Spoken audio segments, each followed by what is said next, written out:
عبد القادر بشري.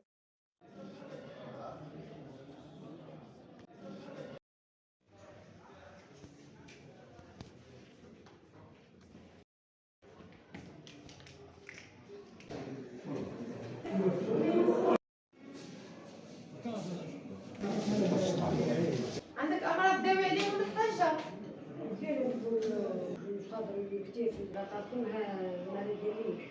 شوف باش تريح ان شاء الله ونوصلوا لنتائج مليح. اول حاجه هي تتبع الدواء تاعك، تتبع المواقيت تاع الدواء، وترجع للطبيب تاعك في المواقيت المحدده.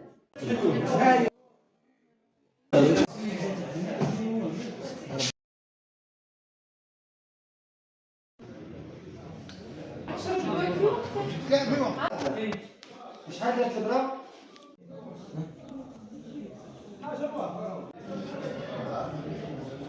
تحت رعاية والي ولاية الأغواط وولاية أفلو المنتدبة، نظم المكتب الولائي للهلال الأحمر الجزائري قافلة طبية بمشاركة طاقم طبي إلى جانب طاقم شبه طبي في إطار الدعم الإنساني والتضامن، بالإضافة إلى تنظيم حملة لتوزيع الأدوية ببلدية البيضاء والمناطق المجاورة لها. تقريب الخدمات الصحية من المواطنين في المناطق النائية. نظم الهلال الأحمر الجزائري مكتب أفلو قافلة طبية تضم طاقم طبي عام ومتخصص وطاقم شبه طبي، حيث استفاد من هذه المبادرة أكثر من 300 مريض في سكان بلدية البيضاء وما جاورها، بالإضافة إلى توزيع الأدوية. سوف يتم برمجة في الأيام القادمة قوافل أخرى تضم باقي المناطق النائية إن شاء الله.